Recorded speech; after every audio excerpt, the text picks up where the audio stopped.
ఈరోజు మనం ఒక చాలా లోతైన, ఒక రకంగా చెప్పాలంటే రహస్యమైన నిర్మాణాన్ని ఛేదించబోతున్నాం. అదే మనోనియంత్రణ. అసలు మన ఆలోచనలు ఎలా నిర్మింపబడతాయి, వాటిని ఎలా ప్రభావితం చేస్తారో అనే రహస్యాన్ని ఇప్పుడు బయటపెడదాం. అన్నిటికన్నా ముందు ఒక్క ప్రశ్న. చాలా సింపుల్గా అనిపించొచ్చు, కానీ చాలా ముఖ్యమైన ప్రశ్న. ఒకరి మనస్సు నిజంగా వారి సొంతమా?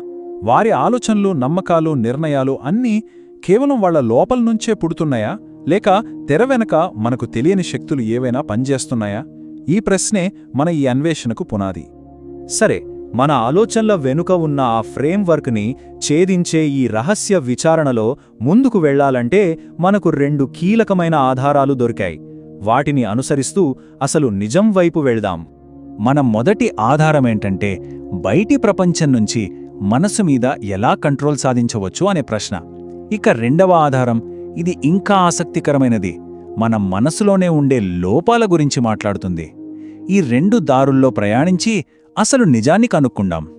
సరే, ముందుగా మొదటి ఆధారాన్ని పట్టుకుందాం. బయటి ప్రభావం. మనకు తెలియకుండానే బయటి శక్తులు మన ఆలోచనల దిశను ఎలా మారుస్తాయి?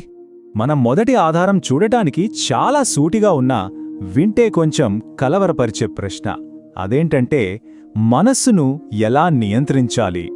ఆలోచించండి, ఈ ప్రశ్న వెనుక ఉన్న ఉద్దేశమేంటి?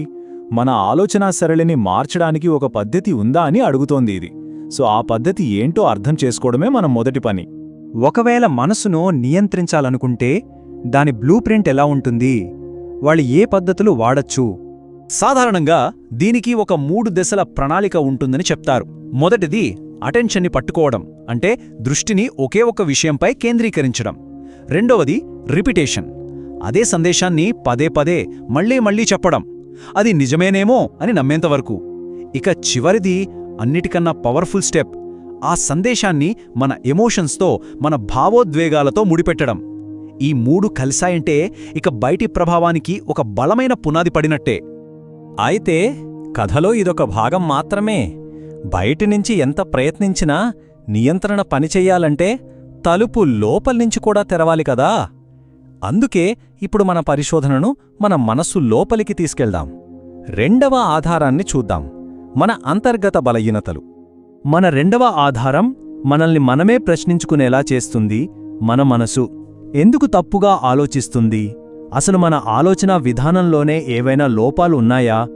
ఎందుకు కొన్నిసార్లు మన కళ్ల ముందు కనిపిస్తున్న వాస్తవానికి కూడా భిన్నంగా ఆలోచిస్తాం? దీనికి సమాధానం వాస్తవికతకు, అంటే రియాలిటీకి, మన గ్రహణ శక్తికి, అంటే పర్సెప్షన్కి మధ్య ఉన్న గ్యాప్లో ఉంది. వాస్తవికత అనేది ఉన్నది ఉన్నట్టుంటుంది, ఆబ్జెక్టివ్గా. కాని మన పర్సెప్షన్ అలా కాదు. అది మన నమ్మకాలు, మన అనుభవాలు అనే ఫిల్టర్ల ద్వారా చూసే రియాలిటీ. ఈ తప్పుడు ఆలోచన పుట్టేది కరెక్ట్గా ఈ గ్యాప్లోనే. కాబట్టి అసలు విషయం ఇదే.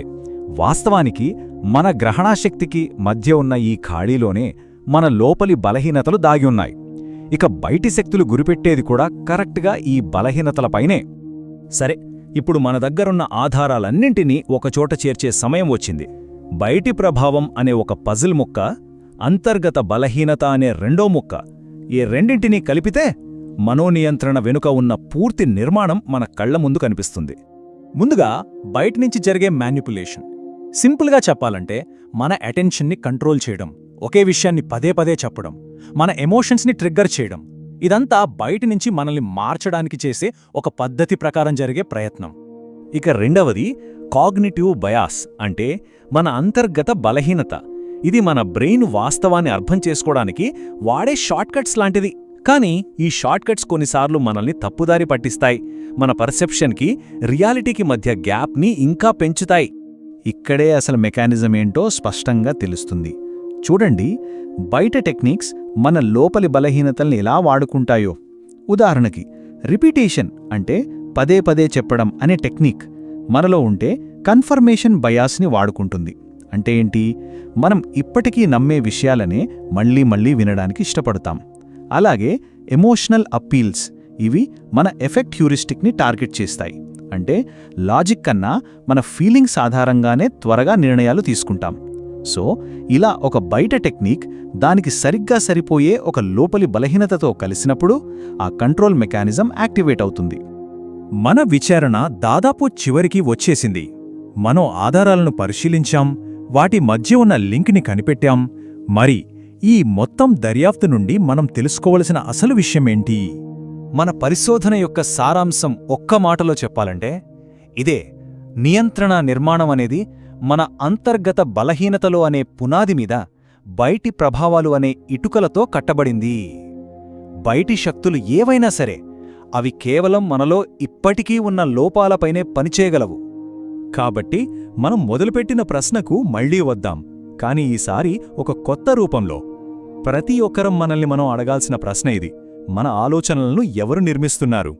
బయట ఉన్న శక్తులా, మన లోపలున్న బయాస్లా, లేక మనమే స్పృహతో ఎంచుకుంటున్నామా? దీని గురించి ఆలోచించండి.